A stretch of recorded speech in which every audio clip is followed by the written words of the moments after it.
दरअसल सलमान की राधे पिछले साल यानी 2020 की ईद पर रिलीज होनी थी।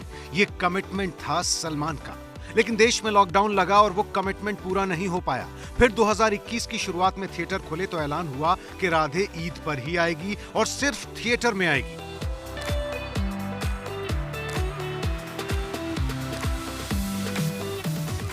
लेकिन कोरोना ने कमबैक मारा और पिछले कुछ हफ्तों में महामारी के चलते देश में हालात बद से बदतर हो गए। सलमान खान राधे के प्रोड्यूसर भी हैं। ऐसे में वो चाहते तो राधे की रिलीज को कुछ और महीनों के लिए टाल सकते थे, लेकिन फिर ऐसा अचानक क्या हुआ कि सलमान खान ने राधे को थिएटर्स के साथ साथ मल्टीपल प्लेटफॉर्म पर रिलीज करने का फैसला किया। दरअसल फिल्म राधे 1 साल से बनकर तैयार पड़ी है। फिल्म का बजट करीब 120 करोड़ है। वो जो मार्केट से आप पैसे लेते हैं, सारे पेमेंट्स कर चुके होते हैं, तो उसके बाद फिर उसकी इंटरेस्ट बढ़ती जाती है। तो कोई भी फिल्म अगर जितना डिले होती है उसकी रिलीज, उसको ज्यादा नुकसान उठाना पड़ता है। And it reached a point कि इसके आगे आप नुकसान नहीं उठा सकते हैं। फिल्म के ऊपर जो है ना वो स्टेल लेबल लगना शुरू हो जाता है कि पिक्चर पुरानी हो गई है, 1 साल से रेडी हो गई है, रिलीज नहीं हो पा रही है। तो नया एक्सपेरिमेंट है, नई चीज़ है। दर्शकों का जैसे सलमान खान ने वादा किया था ईद पे आएंगे, ईद पे आ तो रहे हैं बट नए रूप में, नए अंदाज में लेके आ रहे पिक्चर को।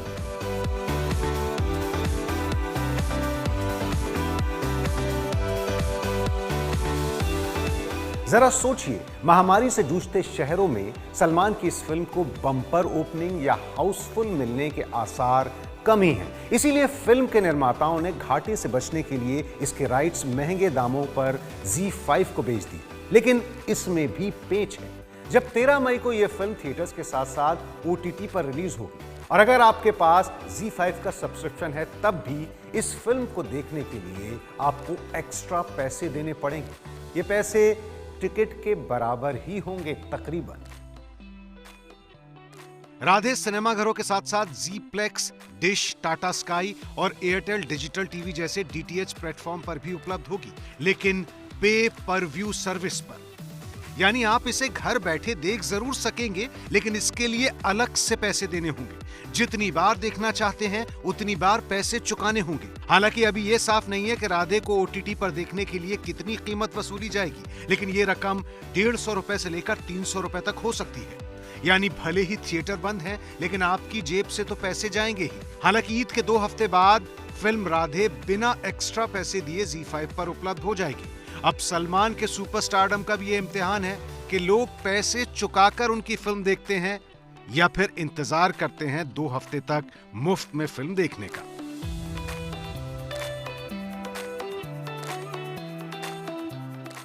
कितने लोग पैसे देते हैं उसको उसी दिन देखने के लिए? आप पैसे देते हैं एक्सपीरियंस के लिए, क्या आप वही पैसे अपने घर पर बैठकर उसी चीज को देखने के लिए देंगे जो आप 2 हफ्ते बाद OTT प्लेटफॉर्म में देख सकते हैं? I think that would be a big test. Salman तो OTT पर आ ही रहे हैं। इसी हफ्ते अजय देवगन की पहली वेब सीरीज रुद्र का भी ऐलान हो गया, जो डिज्नी हॉटस्टार पर आएगी। यानी कोरोना काल में सुपरस्टार सलमान खान हो या बड़े स्टार अजय देवगन, इन सब को भी OTT पर आना ही पड़ा। हमने बात की अजय देवगन की रुद्र को निर्देशित करने वाले राजेश मापुस्कर से। काफी अच्छे एक्टर्स हैं, तो उनको भी मौका मिला कि वो उसके मेन प्रोटैगनिस्ट बनके उस प्रोजेक्ट को आगे लेके जाए। तो ये सबके लिए एक मौका है। एज ए फिल्म मेकर सारे फिल्म बना पा रहे हैं और उसको रिलीज कर पा रहे हैं OTT प्लेटफॉर्म के थ्रू। OTT पर टिकट के पैसे वसूले जाने का ये नया ट्रेंड कितना कामयाब होता है, ये तो सलमान की राधे की रिलीज के बाद ही पता चलेगा।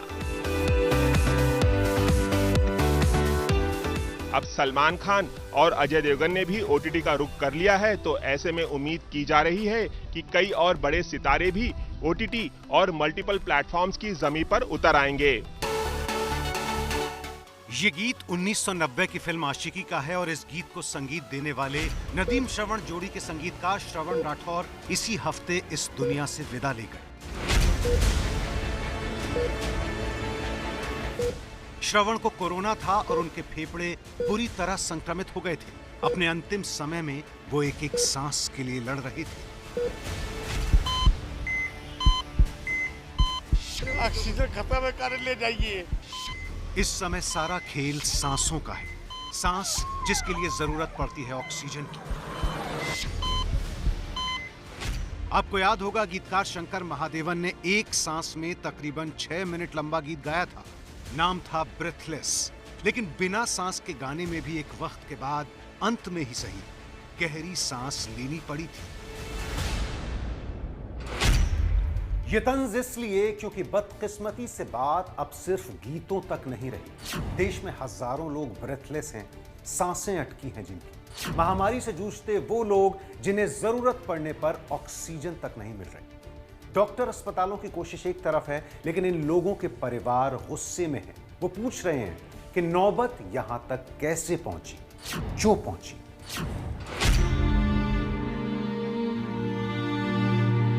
मम्मी को तो ऑक्सीजन की जरूरत है, कहीं बैठ नहीं मिला, ऑक्सीजन नहीं मिल रही कहीं पर। सर कुछ मदद कर दो सर। कोरोना से लड़ रही है, शायद जीत जाए, लेकिन वो सिस्टम से हारी जा रही सर।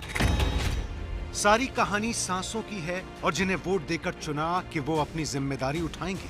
जिस सिस्टम पर भरोसा किया वहां एक एक सांस के लिए जद्दोजहद क्यों है? इन हालात से तैयारी तो इसी सिस्टम की जिम्मेदारी थी, लेकिन देश में वो तैयारी क्यों दम तोड़ती दिख रही है? आप हवाई जहाज में सफर करते हैं, वो उड़ान भरता है और फिर ऊंचाई पर पहुंचते ही यात्रियों को सूचित किया जाता है कि हर सीट के ऊपर ऑक्सीजन मास्क उपलब्ध है। बात सिर्फ सूचना पर ही खत्म नहीं होती।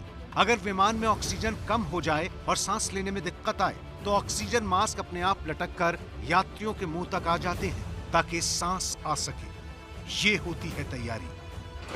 लेकिन देश के सिस्टम में ऐसी कोई तैयारी नहीं थी। ना ऑक्सीजन पूरी है, ना अस्पतालों में बेड।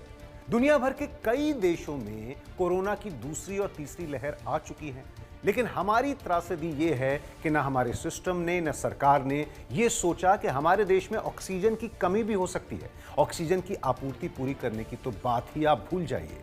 हालात यहां तक हैं कि मरीजों की सांसें अटकी पड़ी हैं और ऑक्सीजन की कालाबाजारी तक हो रही है।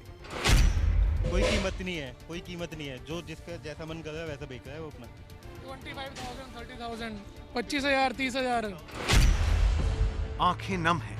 गमजदा परिवारों का एक ही सवाल है कि दुनिया के इतने बड़े लोकतंत्र में सांसें क्यों अटकी हैं?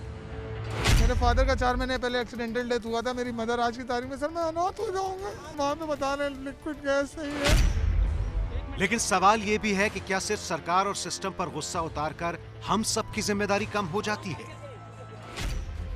सोचिए, अगर आप लद्दाख घूमने जाते हैं तो पहले से ही बता दिया जाता है कि वहां ऊंचाई पर अधिक ऑक्सीजन की जरूरत पड़ेगी। इसके बाद आप सतर्क रहते हैं, तैयार रहते हैं। ये तैयारी इसलिए ताकि सांसें ठीक से चलती रहे। इसलिए पूरा दोष सरकार को नहीं दिया जा सकता। जब आपको पता है कि भीड़ में कोरोना फैलता है तो क्यों जाते हैं चुनावी रैलियों में? नहीं जाएंगे तो सजा तो नहीं होगी ना। जब आपको पता है कि मास्क लगाने और सोशल डिस्टेंसिंग से बचाव हो सकता है तो क्यों हो गए थे लापरवाह? तैयारी तो हमारी भी नहीं थी। और अब भी क्या बदला है? कोरोना काल में देश में चल रहे ऑक्सीजन संकट पर चर्चा करने के लिए कल प्रधानमंत्री नरेंद्र मोदी की तरफ से बुलाई गई बेहद अहम मीटिंग थी ऑक्सीजन के बारे में, लेकिन बहस का मुद्दा लाइव टेलीकास्ट पर अटक गया। दरअसल दिल्ली के सीएम अरविंद केजरीवाल ने मीटिंग का लाइव टेलीकास्ट कर दिया था, जो पीएम मोदी को नागवार गुजरा और उन्होंने इसे प्रोटोकॉल के खिलाफ बताया।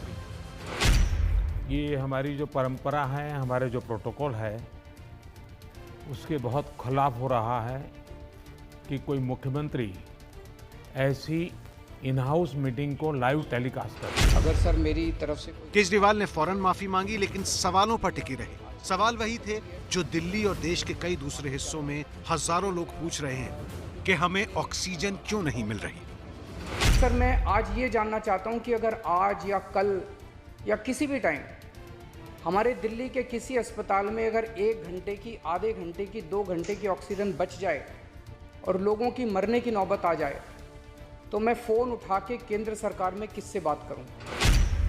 अब ऑक्सीजन के लिए हो रही इस मीटिंग को लेकर भी बहस छिड़ गई है। एक पक्ष इसे केजरीवाल की राजनीति बता रहा है तो दूसरा पक्ष कह रहा है कि ऐसा कोई प्रोटोकॉल है ही नहीं। लेकिन इस पूरी बहस के बीच असली मुद्दा एक बार फिर कहीं खो गया, यानी ऑक्सीजन का मुद्दा, सांसों का मुद्दा। हम वाकई कुछ नहीं सीखते।